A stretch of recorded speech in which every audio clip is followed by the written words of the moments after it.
of coffee sector reforms is happening at his current residence. He's currently speaking. Let's cross over live and see what's happening. To be patient. It is not a smooth sail. It may take a little bit longer than the farmers expect. Naysayers and cartels are working hard against us. Since the coffee conference in Meru County, the market has been disrupted to majorly sway the farmers' trust in these reforms. I want to reassure the farmer that we will not be intimidated to cow in. We have put in place measures to cushion farmers in case the market is negatively affected as we undertake this radical surgery. With the political goodwill from President William Ruto, the farmer has nothing to worry about. We are also exploring more markets alongside diversifying products of the coffee for better earnings from the farmer. Our business is about the farmer. Our business is about commensurate earnings to their sweat.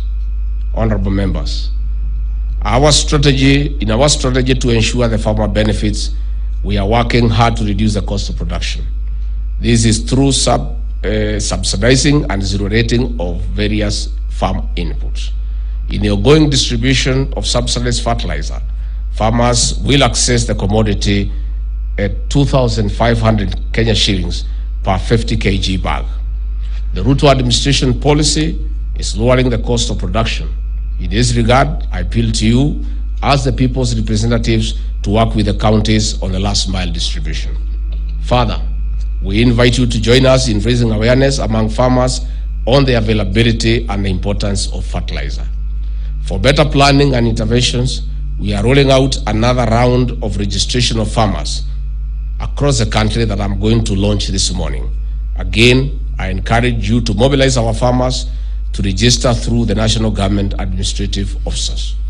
On this note, I invite you all to this discussion as we strike the last straw of this reform. Asanteni sana. Nikiongeza tu kidogo tu because I really need to go to Kenya School of Government to launch the second phase of registration of farmers, as well as another program to register people over 70 years for cash transfer program. I will be tasking CS Chelgui to take charge of this meeting and share it on my behalf, and I'll be able to join you later when I finish with that assignment and I rush to Nyandarua for a funeral. Then I come back to find out where you are. We have prepared lunch and 4 o'clock tea, so you are here the whole day, and it's a working day.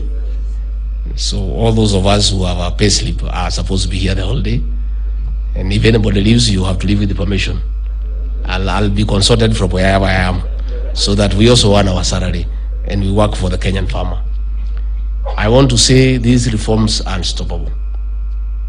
After Meru conference, the cartels started a scheme to discredit these reforms by trying to create an artificial crisis about the coffee auction and the licensing manenos around it. I want to say that we are fully prepared. When the president and I and the rest of government undertook these reforms, we knew what we are getting into. We knew it is not easy, and we knew they'll fight back viciously, but we are ready and we are prepared. The administration to sort out these coffee manenos is this one. And if this government cannot sort it out, nobody else can. The political goodwill is 100%, and the president has already instructed that National Treasury is on standby.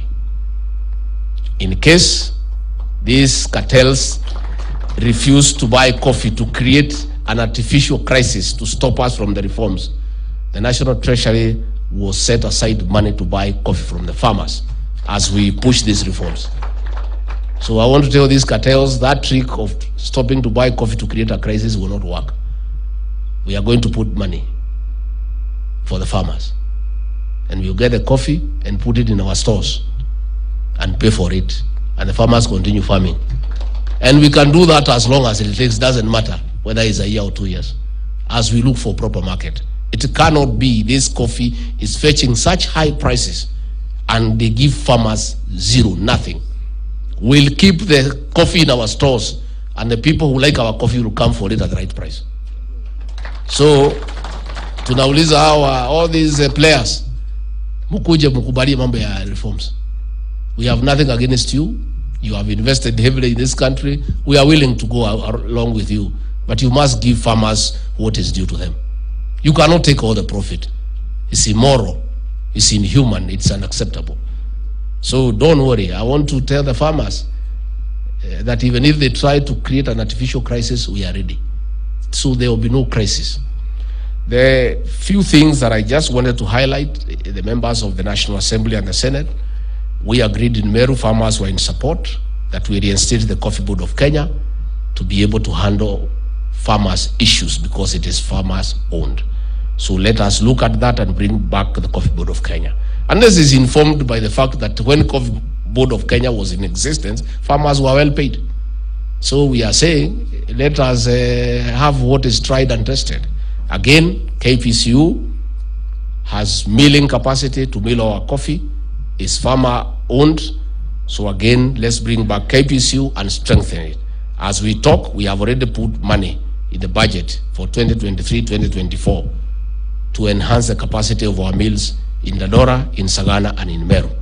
So the reforms have begun in earnest. Even before you get to the legislative framework, KPCU will be up and running.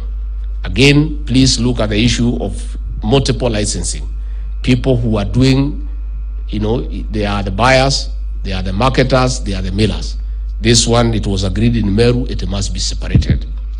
And in that view, please consider that we have a joint licensing committee with all the actors so that these people don't play around with us. Let us have a mechanism with Alpha, Coffee Board of Kenya, the Ministry of Agriculture, the Ministry of Cooperative Development, and the counties sitting in a joint meeting to give the licensing so that we don't have people, playing around the institutions, so that all the recommendations are put together and the final licensing is done by all the stakeholders, even with the CMA and everybody on board. Again, you need to look at the issue of the coffee exchange in its present constitution and ownership, so that it is farmer-based and the farmer is represented, so that they can make decisions that will be favorable to the farmer. You have to look at governance issues in the cooperative sector, because this coffee thing is about the small grower, and the cooperatives are part of this whole chain. And why the cost of production is high is that there is mismanagement in cooperative societies, and there is also a lot of corruption, and also most societies have been captured by the millers and the marketers. You must look at the governance issues, and we must get the bull by the horn. It's gonna be messy. The cooperative society officials will be fighting because they have been gaining a lot, and most of them have been compromised by the marketers. So I know they'll put money to incite them against the reforms, but let us think about the farmer. Along the way, when these laws are proposed, we shall also come in to tell the farmer what it is all about, so that when the cooperative officials are trying to resist, the farmer is on our side. And the farmer, well informed, the farmer has no problem. So let us look at that. Let us look at the issue of aggregation. Why we have a problem is when cooperative societies were subdivided into small and economical units. Look at the possibility of aggregating our coffee through legislation. You the view that a society to be licensed to deal with coffee must have a minimum number of tonnage so that we aggregate the societies to make sense.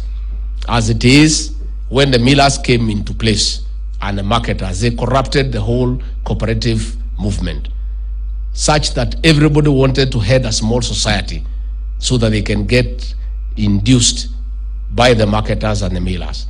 And that is why, for those of us who are in politics, we know coffee elections are well funded than the presidential election in a general election. And you wonder, where is this money coming from? These are just wazes in the village, but they move around with bags of money during coffee elections. And this is money they are given by the marketers and the millers, and then they recover it from the farmers a year later. So we must improve the governance structure, kindly interrogate the proposed amendments to the Cooperative Act with a view of fixing the governance issues.